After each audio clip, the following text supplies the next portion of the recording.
శ్రీ గురుభ్యో నమః. శివాయ గురవే నమః. శ్రావణ మాసం ప్రయుక్తంగా శుక్రవారము వరలక్ష్మీ వ్రతం రోజు మహాలక్ష్మి విశేష స్తోత్రంగా ఏదైనా ఒకటి ప్రతి శుక్రవారం చెప్పుకుందాం అనుకున్నాం. అందులో బాలా త్రిపుర సుందరి రూపంగా లక్ష్మీదేవిని భావిస్తూ దేవతలందరూ కలిసి చేసిన స్తోత్రం శ్రీ సిద్ధలక్ష్మీ స్తోత్రం. చాలా విశేషమైనది. నెల రోజులు 3 కాలాల పాటు చేసిన వాడికి అమ్మవారి యొక్క అనుగ్రహం కలుగుతుందని, 2 నెలల పాటు 3 కాలాలు చేసిన వాడికి పూర్వజన్మ పాపదోషాలన్నీ పోతాయని, 3 నెలల పాటు 3 పూటలా చేసిన వాడికి జన్మజన్మాంతర పాప దోష శాపాలు పోతాయని, 4 మాసాలు 3 పూటలా చేసిన వాడికి పుత్రాది సౌఖ్యం కలుగుతుందని, 5 నెలల పాటు 3 వారాలు చేసిన వాడికి గృహ సేవకాది సౌఖ్యాలు కలుగుతాయని, 6 నెలల పాటు 3 పూటలా చేసిన వాడికి మోక్షలక్ష్మి వరకు కృప దొరుకుతుంది అని చెప్పబడి ఉంది. అటువంటి స్తోత్రం గురించి ఇవాళ చెప్పుకుంటున్నాము. ధ్యానం బ్రాహ్మీం చ వైష్ణవీం భద్రాం షడ్భుజాం చ చతుర్ముఖీం త్రినేత్రాం ఖడ్గత్రిశూల పద్మచక్రగదాధరాం పీతాంబరధరాం దేవీం నానాలంకారభూషితాం తేజః పుంజధరీం శ్రేష్ఠాం ధ్యాయేద్ బాలకుమారికాం. ఇది ధ్యాన శ్లోకం. బాలాదేవి రూపమైన అమ్మవారిని ప్రార్థిస్తున్నాను, నమస్కరిస్తున్నాను అని చెప్పడం. స్తోత్రం ఇక్కడి నుంచి మొదలు. ఓంకారం లక్ష్మి రూపంతు విష్ణుం వాగ్భవమవ్యయం విష్ణుమానందమవ్యక్తం హ్రీంకార బీజరూపిణీం. అనగా ఓంకార రూపమైన లక్ష్మీదేవియు, అలాగే వాగ్భవమవ్యయం ఐం అనే బీజాక్షరానికి రూపమైన కూడా అదే లక్ష్మీదేవికి, హ్రీం బీజస్వరూపిణి అయిన విష్ణుపత్నికి, మరియు క్లీం అమృతానందినీం భద్రాం సత్యానందదాయినీం శ్రీం దైత్యశమనీం శక్తిం మాలినీం శత్రుమర్దినీం. క్లీం అనే బీజాక్షరమైన అమృతాన్ని ప్రసాదించగల అమ్మవారికి, సత్య ఆనందాన్ని ప్రసాదించే శ్రీం అనే అమ్మవారికి, అదే శ్రీం దైత్యశమనీం, శ్రీం అనే మంత్రాధిష్టాత్రి అయిన మహాలక్ష్మి దైత్యశమనీం రాక్షసులను సంహరించబడేది. అంటే రాక్షసులు అంటే ఇక్కడ మనకున్న నానా రకాలైన దరిద్రాలని సంహరిస్తుంది, నశింపచేస్తుంది. అలాగే శత్రువులను కూడా మర్దినీం, శత్రునాశనం కూడా చేస్తుందిట. అలాగే తేజః ప్రకాశినీం దేవీం వరదాం శుభకారిణీం. ఒక సూర్యుడి వెలుతురు ఎంత తేజస్సుతో ఉంటుందో అంత తేజస్సుతో ఉండే ఆ దేవి శుభాలని మాత్రమే ఇస్తుందిట. అటువంటి అమ్మవారికి బ్రాహ్మీం చ వైష్ణవీం రౌద్రీం కాళికాం రూపశోభినీం. బ్రాహ్మి, వైష్ణవి, రౌద్రి అనే 3 రకాల అమ్మవార్లు త్రిమూర్తుల లయతో బ్రహ్మ విష్ణు రుద్రులు అంటాము. అలాగే శక్తి రూపంలో త్రిమూర్తులని బ్రాహ్మి, వైష్ణవి, రౌద్రి అని అంటారనమాట. ఇవి 3టితో పాటు భయంకరమైన శత్రునాశనం చేయగలిగింది, అభయప్రదాయిని, భయం అంటే ఏంటో తెలియకుండా చేయగలిగిన కాళికా రూపిణి అయిన లక్ష్మీదేవికి నమస్కరిస్తున్నాను అంటూనే, అకారే లక్ష్మీ రూపంతు ఉకారే విష్ణుమవ్యయం మకార పురుషో వ్యక్తో దేవీ ప్రణవ ఉచ్యతే అని అంటారు. ఓం అనే శబ్దానికి వ్యాకరణంలో ఆ ఉ ఇం అని అన్నమాట. అంటే అకార ఉకార మకారములను కలిపితే ఓం అని వస్తుంది. అకారానికి లక్ష్మీ రూపంగాను, ఉకారానికి విష్ణు రూపంగాను, మకారం అనేది పురుషోత్తముడైన విష్ణువు రూపంలోనూ విశ్వరూప దర్శనంగాను ప్రణవాన్ని ఉచ్యతే, ప్రణవం అంటారు దాన్నే. అటువంటి ప్రణవకారంతో పాటు సూర్యకోటి ప్రతీకాశం చంద్రకోటి సమప్రభం తన్మధ్యే నికరం సూక్ష్మం బ్రహ్మరూపం వ్యవస్థితం. అంటే సూర్యకోటి ప్రతీకాశం, కోటి సూర్యులు ఉంటే ఎంత ప్రకాశం ఉంటుందో అంత ప్రకాశంతో కూడుకున్నదై ఉంటూనే చంద్రకోటి సమప్రభం, అలాగే కోటి చంద్రులు ఉంటే ఎంత ఎంతటి చల్లదనం ఉంటుందో అంతటి చల్లదనంతోనూ కలిసి ఉండే ఆ రెండిటికి మధ్యలో తన్మధ్యే నికరం సూక్ష్మం, ఆ మధ్యలో సూక్ష్మ రూపమైన బ్రహ్మ రూపంలో ఉండేది మహాలక్ష్మి.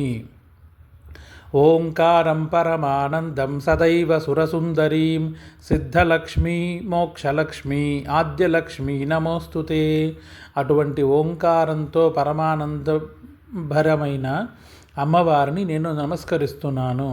ఓంకారంతో కలిస్తేనే మహాలక్ష్మి అమ్మవారు సిద్ధలక్ష్మి, మోక్షలక్ష్మి, ఆద్యలక్ష్మి అని పిలుస్తారు. అటువంటి మహాలక్ష్మికి నేను నమస్కరిస్తున్నాను అని అంటున్నారన్నమాట. తదనంతరం ఐంకారం పరమం సిద్ధం సర్వబుద్ధిప్రదాయకం సౌభాగ్య అమృత కమల సత్యలక్ష్మి నమోస్తుతే. ఐం బీజం అనే ఇందాక మన బీజాలు ప్రార్థన చేశాం కదా శ్లోకంలో, అది ఐం బీజం అనే పరమసిద్ధమైన వాక్సిద్ధి పొందగలిగిన, వాక్సిద్ధి ఇవ్వగలిగిన సరస్వతీ బీజమైన, వాగ్బీజమైన, సర్వబుద్ధిప్రదాయి అయిన, ఐంకార స్వరూపిణి అయిన సౌభాగ్య అమృత కమలా లక్ష్మి ఎవరైతే ఉన్నారో ఆ లక్ష్మికి నేను నమస్కరిస్తున్నాను అంటూనే హ్రీంకారం పరమం శుద్ధం పరమైశ్వర్యదాయకం కమలాధనదా లక్ష్మీ భోగలక్ష్మీ నమోస్తుతే. హ్రీంకారం పరమం శుద్ధం, హ్రీంకారమైన శుద్ధ బీజమైన హ్రీం భువనేశ్వరి బీజం ఏదైతే ఉందో అటువంటి భువనేశ్వరి బీజం పరమ ఐశ్వర్యదాయకం. పరమైశ్వర్యం అంటే ఐశ్వర్యం అంటే ధనము ఇత్యాది సుఖాలు, పరమైశ్వర్యం అంటే మోక్షంతో పాటు అటువంటి ఐశ్వర్యదాయకమైన కమలాధనదా లక్ష్మి, కమలాధనద అంటే కమలవాసిని అయిన మహాలక్ష్మి, ధనాన్ని భోగాన్ని ఇచ్చే ఆ మహాలక్ష్మికి నేను నమస్కరిస్తున్నాను. హ్రీంకారి అంటే బీజాక్షరం భువనేశ్వరి బీజం. భువనేశ్వరి బీజం అంటే ఇల్లు, వాహనము, రాజ్యము, ఉద్యోగ అభివృద్ధి, పుత్రాది సౌఖ్యము ఇవన్నీ ఇవ్వగలిగే శక్తి ఉన్నది అని అర్థం. అటువంటి హ్రీం బీజ మంత్రాధిష్టాత్రికి కూడా నేను నమస్కరిస్తున్నాను. తదనంతరం క్లీంకారం కామరూపిణ్యం కామనా పరిపూరిత్తిదం చపలా చంచలా లక్ష్మీ కాత్యాయని నమోస్తుతే. క్లీంకారం కామరూపిణి అని అంటారు. క్లీం అంటే కామబీజం, కామరూప బీజం అని అంటారు. ఇటువంటి క్లీంకారం కామబీజం అంటే క్లీం అనే శబ్దాన్ని ఏ మంత్రంతో జోర్చి చెప్పినా అన్ని రకాలైన కామనలు ఇచ్ఛాపూర్తి జరుగుతుంది. ఇష్టప్రదాయిని క్లీం బీజం. అటువంటి క్లీం బీజం జపం చేయడం వల్ల చపలా చంచల అయిన మహాలక్ష్మి కూడా కాత్యాయనిలాగా ఒకే స్థిరమైన రూపంలో ఎప్పుడు ఉండే కాత్యాయని రూపంగా నాతో ఉండుగాక అని నమస్కరిస్తున్నాను. ఓం అయింది, ఐమైంది, హ్రీమైంది, క్లీమైంది. ఇప్పుడు 5వ బీజంగా శ్రీంకారం సిద్ధి రూపిణ్యం సర్వసిద్ధి ప్రదాయకం పద్మాననాం జగన్మాత్రే అష్టలక్ష్మీం నమోస్తుతే. శ్రీంకారమైన సిద్ధరూపిణి అయిన మహాలక్ష్మి, సర్వసిద్ధిని ప్రసాదించగలే అమ్మవారైన పద్మాసనాదేవి, జగన్మాత పద్మావతి, అష్టలక్ష్మీ రూపిణి నేను నీకు నమస్కరిస్తున్నాను. అంటే ఒక్కొక్క బీజానికి ఒక్కొక్క అధిష్టాన దేవత ఉంటారు. ఓం అనే బీజానికి బ్రహ్మదేవుడు, పరబ్రహ్మ, పరాశక్తి అందరూ అధిపతులైతే, ఐంకారానికి సరస్వతీదేవి అధిపతి అయితే, హ్రీంకారానికి భువనేశ్వరి అధిపతి అయితే, క్లీంకారానికి కామరూపిణి అయిన పార్వతీదేవి కామేశ్వరీదేవి అధిపతి అయితే, శ్రీం బీజానికి మహాలక్ష్మి అధిపతి. ఈ 5 బీజాలు పరమ బీజాలు అంటారు. పంచబీజ మంత్రం ఇది. ఇటువంటి పంచబీజాత్మకమైన అమ్మవారికి నేను నమస్కరిస్తున్నాను అంటూనే అన్ని రకములైన మంగళాలని ప్రసాదించే సర్వమంగళ మాంగళ్యే శివే సర్వార్థసాధికే శరణ్యే త్ర్యంబికే గౌరీ నారాయణి నమోస్తుతే. సర్వమంగళ మాంగళ్యే, సర్వమంగళాలు ఇవ్వగలిగిన మాంగళ్యదేవి అయిన శివుడి యొక్క అర్ధభాగమైన సర్వార్థాన్ని ఇవ్వగలిగిన, సర్వార్థములు అంటే అర్థము అంటే ధనము, అర్థము అంటే ఐశ్వర్యము. నాకు సుఖమైన నిద్ర కావాలి, అది ఒక అర్థము.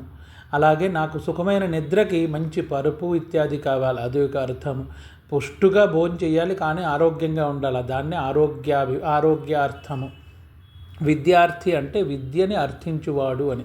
మనమంతా ధనార్థి అంటే ధనాన్ని అర్థించువాడు. అలా ఎటువంటి అర్థి అయినా సరే వాడికి ఆ సాధన పొందుతుంది అనే అమ్మవారు ఎవరైతే ఉందో గౌరీదేవి, మంగళ గౌరీదేవి, ఆవిడికి నేను నమస్కరిస్తున్నాను అంటూనే అమ్మవారి యొక్క 12 నామాలు ఇవి. ప్రథమం త్ర్యంబకా గౌరీ, ద్వితీయం వైష్ణవీ తథా. మొదటి నామము త్ర్యంబకా గౌరీ అని అంటారనమాట అమ్మవారిని. రెండవ నామము వైష్ణవీ తథా, వైష్ణవీదేవి. మూడవది తృతీయం కమలా ప్రోక్త, చతుర్థం సుందరీ తథా, తృతీయం కమలాదేవి. తర్వాత నాలుగవది సుందరీదేవి. పంచమం విష్ణుశక్తిశ్చ, ఐదవది విష్ణుశక్తి అని అంటారు. ఆరవది షష్ఠం కాత్యాయని తథా, ఆరవది కాత్యాయనీదేవి. ఏడవది వారాహి, సప్తమం చైవ, అష్టమ్యాం హరివల్లభ. వారాహీదేవి సప్తమంగా పిలుస్తారు. హరివల్లభ అంటే 8వ నామం. 9వ నామం ఖడ్గిని ప్రోక్త, నవమం ఖడ్గిని ప్రోక్త, దశమం చైవ దేవిక, ఏకాదశం సిద్ధలక్ష్మీర్ద్వాదశం హంసవాహిని. 9వది ఖడ్గిని దేవి అని. 10వది దేవిక, దేవి అని అర్థం. ఏకాదశం ఏదైతే 11వది ఉందో సిద్ధలక్ష్మీదేవి.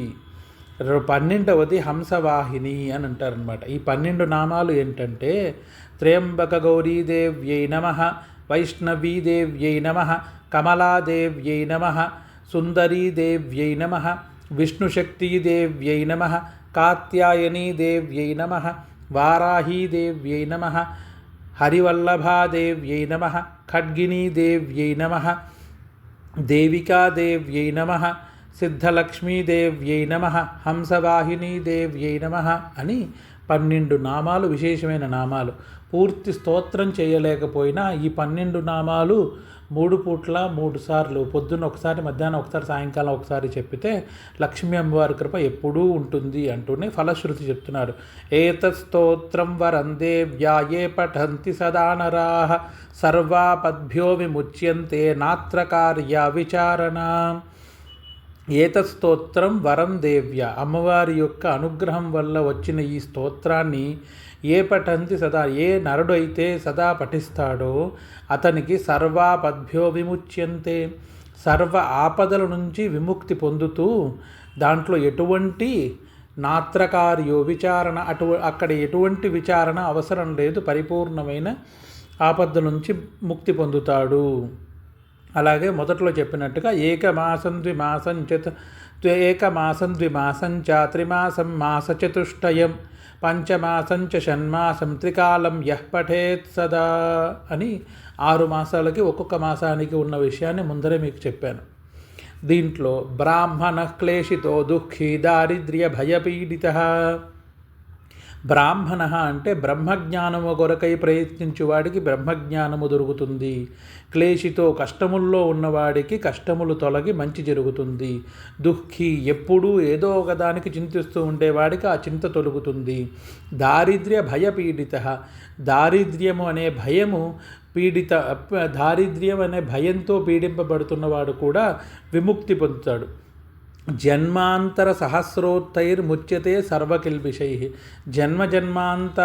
జన్మజన్మాంతరాల యొక్క పాపాలు అంటే సహస్రోత్తై అంటే 1000 జన్మాల యొక్క పాపాలను, కిల్బిషై అంటే పాపాలు, ఆ పాపాలను కూడా ముచ్యతే నాశనం చేయిస్తుందిట. దరిద్రో లభతే లక్ష్మీ, దరిద్రం పోయి లక్ష్మీదేవి పూర్తిగా వాడికి వస్తుందిట. అపుత్ర పుత్రవాన్ భవేత్, సంతానం లేని వారికి సంతానం కలుగుతుందిట. ధన్యో యశస్వి శత్రుఘ్నో, ధన్యుడయ్యి యశస్సుతో, పరిపూర్ణమైన యశస్సుతో శత్రువు నాశనం పొంది శత్రువులు లేకుండా వహ్ని చోర భయం అనేది ఉండవుట. అలాగే శాకిని భూత వేతాళ సర్పవ్యాఘ్రనిపాతని. శాకిని భూతాది అంటే శాకిని, ఢాకిని, సర్ప, శ్వాపద అని రకరకాల భూత బాధలు ఉంటాయి. ఎటువంటి భూత బాధలు ఉండవని మహాన్యాసంలో ఒక చోట చెప్పుంటుంది.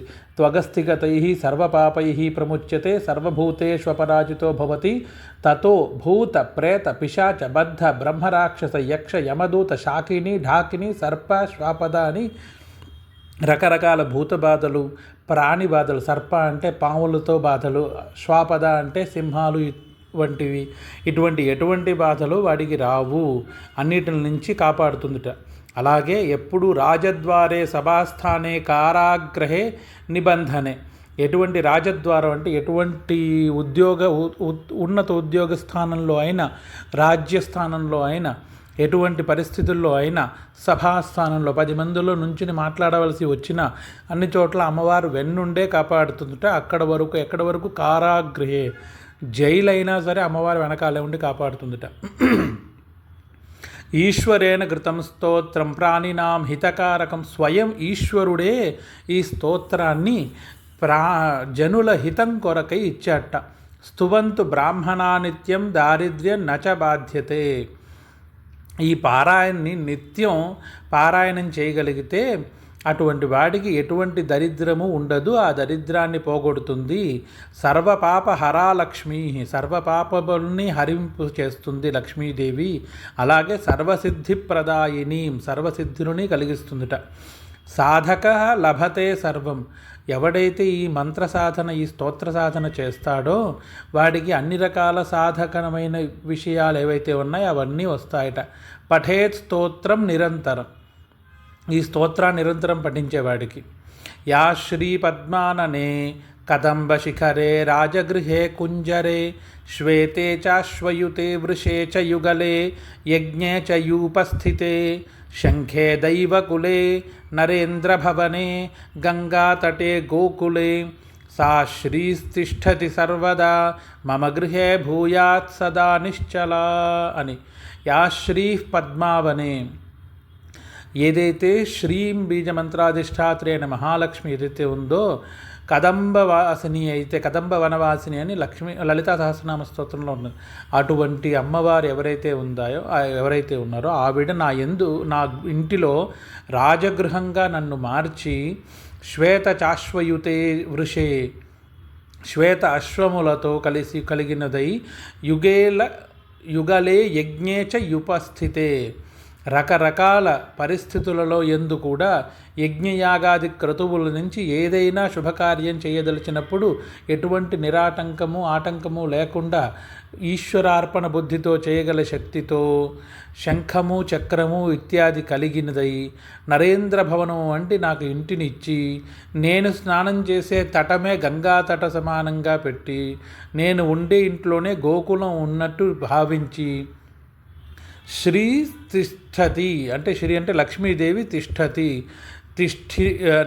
అంటే తిష్ఠి పొందుగాక, ప్రతిష్ఠ పొందుగాక నా ఇంటిలో సర్వదా మమ గృహే, నా ఇంటిలో సర్వదా ఎల్లప్పుడూ భూయాత్ సదా నిశ్చల, ఎటువంటి చంచల స్థితి లేకుండా నిశ్చలంగా నా ఇంట్లో ఉండుగాక అని అడుగుతూనే ప్రార్థన చేస్తూ, యాసా పద్మాసనస్థా విపులకటితటీ పద్మపత్రా యతాక్షి గంభీరావర్తనాభిస్తనభరణమితా శుభ్రవస్త్రోత్తరీయ లక్ష్మీర్దివ్యైర్గజేంద్రైర్మణిగణఖచితై స్నాపితా హేమకుంభైః నిత్యం సా పద్మహస్తా మమ వసతు గృహే సర్వమాంగళ్యయుక్త అని అంటారు.